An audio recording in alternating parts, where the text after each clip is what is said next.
काली हवेली का रहस्य।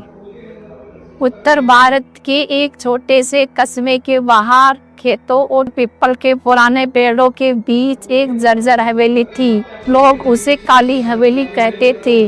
दिन में भी कोई उस ओर नहीं आता जाता था और रात को तो दूर से ही लोग रास्ता बदल लेते थे। कहते थे कि जो भी उस हवेली में गया वह या तो पागल हो गया या कभी वापस लौटा ही नहीं। अमन शहर से आया हुआ एक युवक था।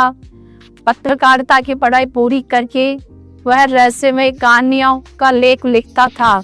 जब उसने काली हवेली की कहानी सुनी तो उसके मन का खून खौल उठा उस हवेली की कहानी लिखने के लिए। वह समझता था कि ये सब अंधविश्वास है और मैं इसका सच लाकर ही सामने रहूंगा। गांव वालों ने उसे बहुत समझाया कि बेटा उस हवेली में आज तक कोई गया वह वापस नहीं आया और तुम ऐसा मत करो।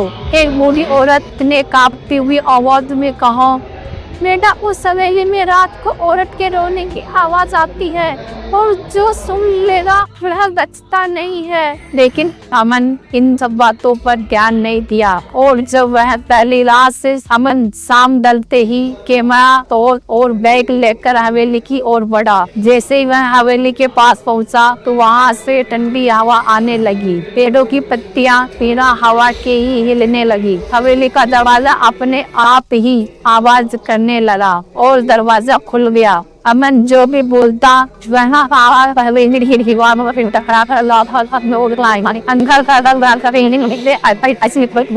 जैसे कि सड़ी हुई लकड़ी और पुराने खून की बदबू हो। उसने एक कमरा देखा। उस कमरे में आईना लगा हुआ था। हवेली के अंदर एक कमरा था। उसकी दीवारें पूरी टूटी फूटे आईनों से लगी ही थी। अमन ने जैसे ही टॉर्च जलाई उसे आईने में अपनी परछाई के अलावा एक और साया दिखाई दिया और वह पलट कर देखा तो फिर से उसे कोई दिखाई नहीं दिया। लेकिन आईने में जब वह देखता तो उसे पीछे एक औरत खड़ी दिखती। लंबे खुले बाल, सफेद साड़ी और आंखों से टपकता हुआ खून। अमन चीखना चाहता था लेकिन उसकी आवाज गले से नहीं निकल रही थी। अचानक कमरे की दीवारें बदल गई। यह एक बीते